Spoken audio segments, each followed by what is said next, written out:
This is a hotel. It has 8 rooms and 2 suites. It offers a social service, accommodation in exchange of an economic profit, and it creates workplaces. Therefore, it's what we call a traditional business. But what if the purpose of this hotel was to create these jobs for refugees?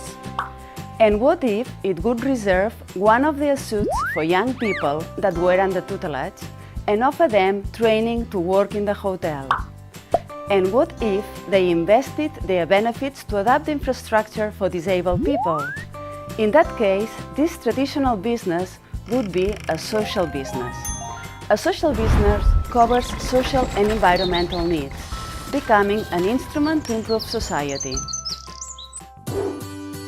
First, we will learn the definition of social business and how it differentiates from other similar concepts.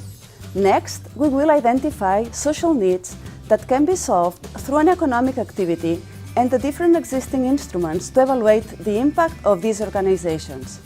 Finally, we will learn how to start articulating an idea of a social business into a sustainable business model.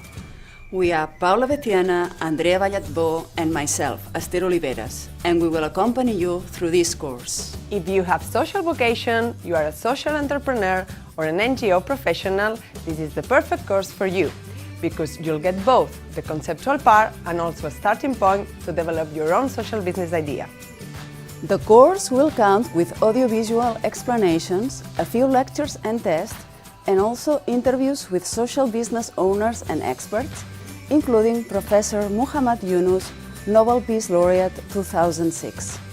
We encourage you to take part in it because it will open your mind to a new way of looking at businesses and how this activity can help to alleviate social problems.